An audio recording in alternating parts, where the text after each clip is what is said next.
Well, good evening all.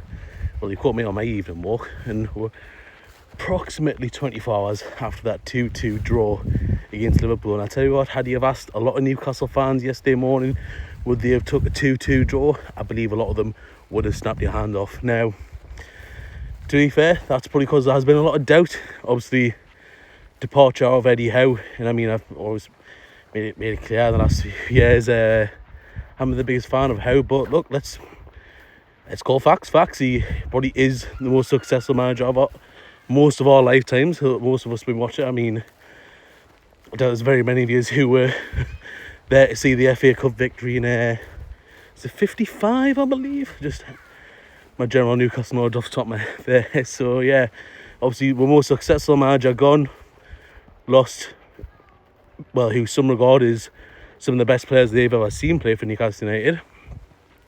So obviously a lot of doubt had seeped in to the fan base, but I think yesterday, after that stellar performance from, let's be honest, a very young and inexperienced team, or a very young manager, I think a lot of the doubters may have been silenced. Now, don't get us wrong, I would like to say I've always believed in Newcastle 2.0, as it seems to be getting called, but I did think this season was hanging on a knife edge between it could go one way, being a push for Europe, or it could go another way, and that being a relegation battle. And I think a lot of the people, many fans, many pundits, would have tipped Newcastle for a relegation battle. And after yesterday's match, I think a few doubters will have changed their mind.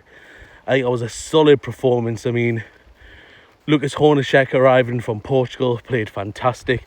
Another arrival from Portugal, Dedic, who had no pre-season with Newcastle United, that is. Like, bloody hell.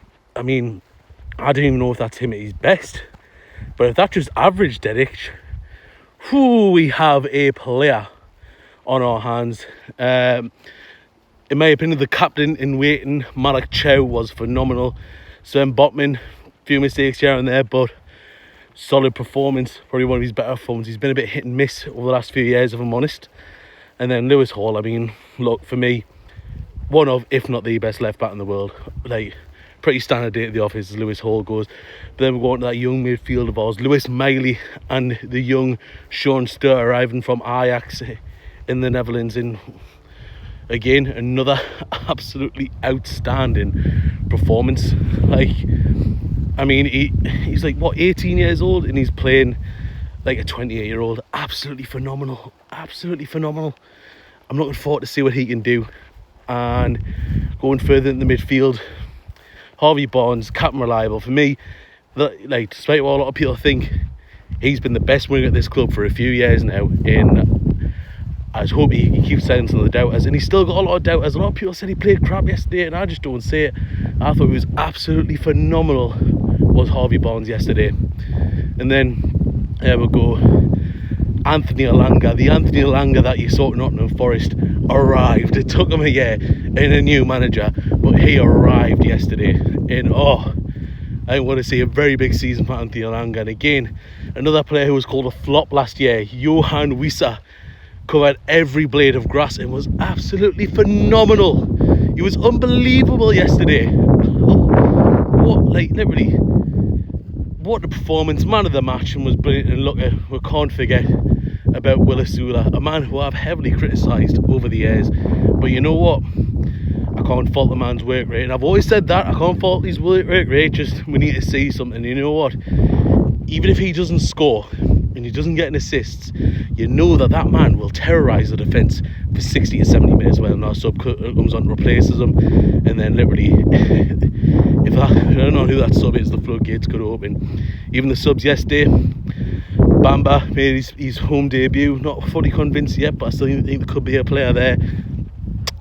Jacob Murphy, always reliable as always. Another one who gets a lot of hate, but look, he creates chances, he gets assists. He's a good player for me. And then, well, the super subs of the day, Joe Willock, a man who for me has been performing a lot better in recent months. Could be off to Turkey, who knows, but if he keeps performing like this, I think he might see out his contract. And I mean, if you keep saying this, he's also got a good chance of getting a new one. Then brings on to Jacob Ramsey, a man for me who has always been reliable, despite what a lot of fans say. But no, this is just the beginning of Newcastle 2.0, and I'm very much looking forward to it. And I hope you come along for the ride as well. On to the next one, on to West Brom this Wednesday.